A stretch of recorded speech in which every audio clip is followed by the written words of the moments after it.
सदैश्वर्य संपन्न, सद्गुण संपन्न, सद्भग जिनके भीतर में है उनको भगवान कहते। सद्भग हमारे जीवन में एक ही बार श्री कृष्ण का जन्म हुआ, जिस दिन मेरे गुरु ने मेरे कानों में मंत्र दे करके मुझे बता दिया कि आज के बाद यही गुरु मंत्र और मेरी आज्ञा ही कृष्ण तुम्हारे लिए है। और हो गया मेरे हृदय में उनका जन्म।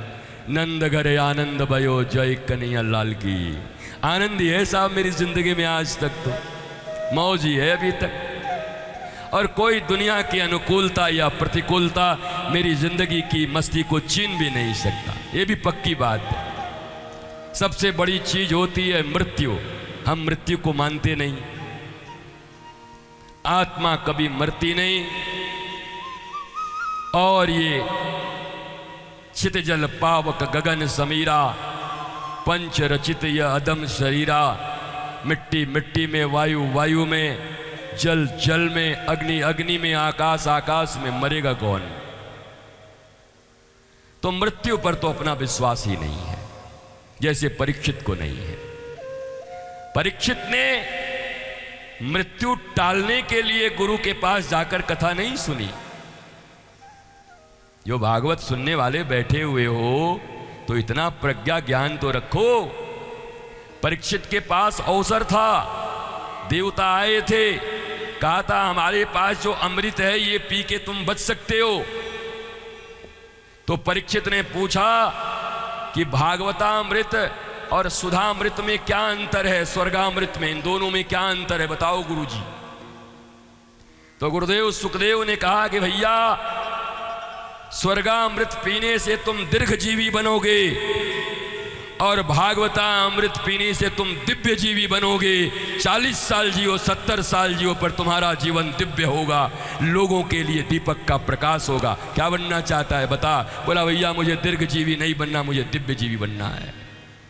इसलिए भागवत की कथा सुनी। मरने से बचने के लिए सुनना होता तो देवताओं के पास चले जाते, लेकर आए भी थे गड़े में अमृत को, नहीं पिया।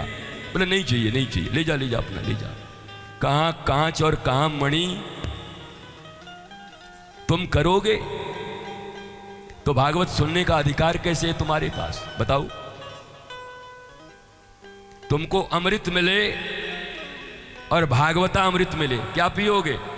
महाराज जी एक बार अमृतवा पी लेते हैं, फिर बाद में तो भागवत अमृत पीना ही है पूरा जिंदगी, चले जाओगे। अरे छोड़ो अमृत अमृत। मैंने तो इतना ही कहा कि अभी बगल में कोई 1000 रुपए बांटने का एक टेंट लगा दे, हर आदमी को 1000 रुपए मिलेंगे। बढ़िया बढ़िया करोड़पति आदमी भी चले जाएंगे कि एक डब्बा सिगरेट तो हो जाएगा, चलो ले ही लेते हैं, क्या पहुंच जाएंगे वहां, पहुंच जाएंगे महाराज।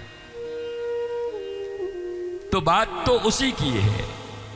जिंदगी में जिसको जितना वेट दोगे, जितना महत्व दोगे, वो तुम्हारे लिए उतना ही प्रभावी होगा। तुम गुरु को महत्व देते ही नहीं, भागवत को महत्व देते ही नहीं, कथा को महत्व देते ही नहीं, क्योंकि अभी एक फोन आ जाएगा तो तुम चले जाओगे। तो फोन ज्यादा महत्वपूर्ण है या भागवत, मुझे बता दो।